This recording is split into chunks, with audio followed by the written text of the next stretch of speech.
Assalamualaikum warahmatullahi wabarakatuh. Om Swastiastu. Kenalkan sebelumnya, nama saya Ernan Ansari. Saya merupakan mahasiswa kedokteran dari Fakultas Kedokteran Universitas Islam Al-Azhar Mataram. Saya merupakan dokter muda yang sedang bertugas di stase obstetrik dan ginekologi, yang dimana di sini saya akan membawakan materi penyuluhan terkait masalah anemia defisiensi besi terhadap ibu hamil, yang dimana di sini untuk dari pembimbing saya sendiri adalah Dokter Sayang, atau dengan nama lengkap Dokter Inyoman Sayang SPOG. Nah, dimana untuk penjelasan pertama yaitu adalah apa sih terkait masalah penjelasan untuk anemia defisiensi besi. Ya, untuk anemia defisiensi besi ini sendiri atau biasa disingkat dengan ADB merupakan kondisi di mana untuk jumlah sel darah merah ini sendiri dalam darah dia berkurang dari kata normal. Ya, dimana di sini hal ini dapat menyebabkan atau disebabkan dari kekurangan zat besi. Di mana zat besi ini sendiri sangat penting dalam pembentukan dari hemoglobin, di mana untuk hemoglobin ini sendiri merupakan protein yang membawa oksigen ke seluruh tubuh atau seluruh jaringan pada tubuh ini sendiri. Ini mana untuk dari prevalensi dari untuk ADB ini sendiri, yang dimana pada Indonesia masih tergolong sangat tinggi, yang mana berdasarkan dari data Riskesdas tahun 2018 sekitar 48,9% ibu hamil Indonesia ini sendiri mengalami anemia, yang dimana merupakan anemia yang paling banyak adalah anemia ADB atau anemia defisiensi besi.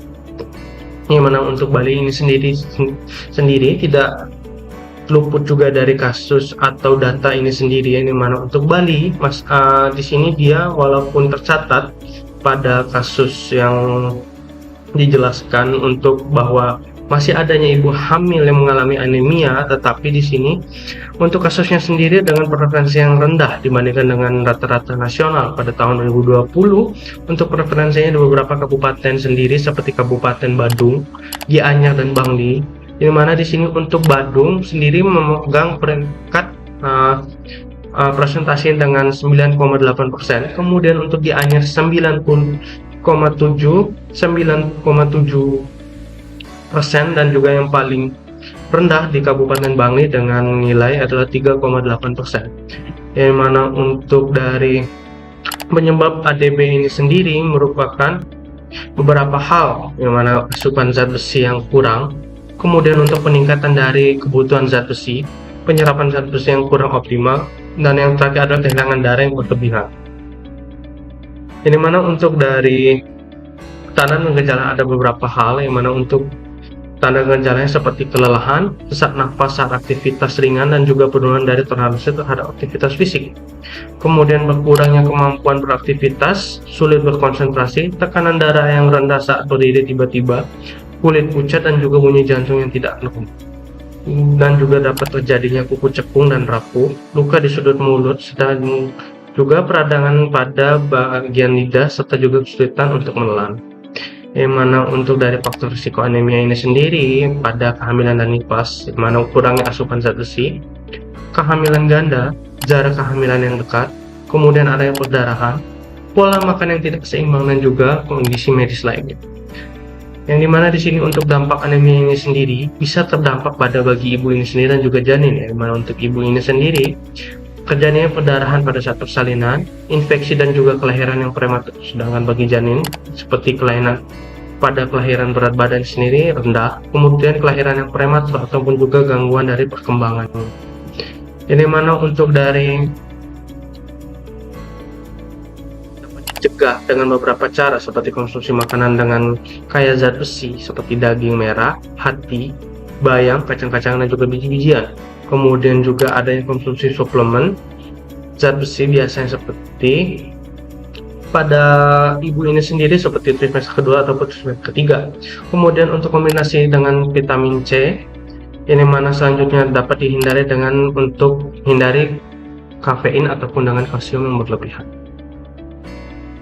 Nah, yang dimana di sini untuk screening ADB ada beberapa cara seperti kadar hemoglobin, kemudian hematokrit, indeks eritrosit, serum ferritin, kemudian juga adanya kadar besi serum, tes kapasitas peningkatan dari besi total ini sendiri, saturasi transferrin, kemudian terakhir adalah pemeriksaan retikulosit.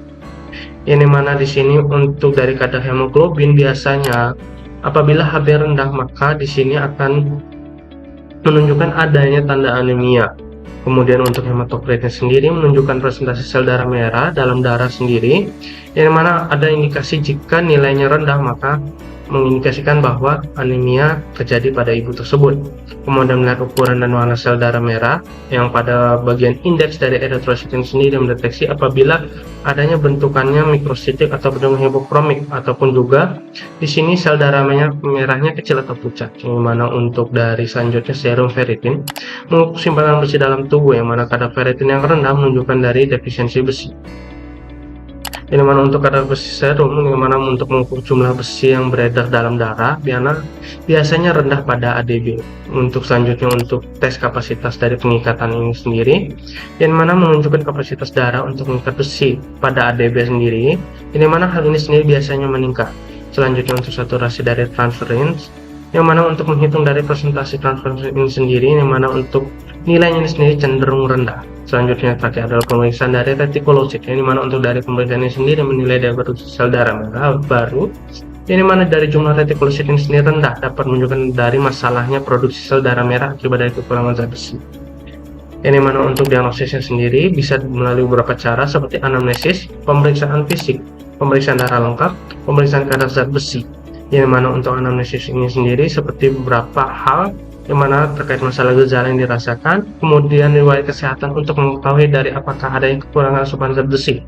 Kemudian untuk pemeriksaan fisik sendiri seperti tanda dari fisik yang mengalami anemia, dan juga adanya mendengarkan bunyi jantung untuk mendeteksi dari muk-muk atau suara jantung atau bunyi jantung yang tidak normal di sini, yang mana bisa terjadi pada anemia. Selanjutnya ada untuk pemeriksaan darah lengkap seperti mengukur berbagai jenis sel dalam darah, yang mana di sini untuk pemeriksaan dari kadar zat besi, mengetahui kadar zat besi dalam darah.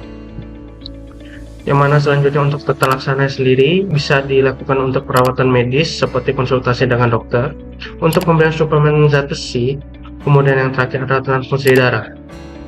Yang dimana di sini untuk dari pemeriksaan rutin pada ibu hamil di sini sangat penting, karena kenapa?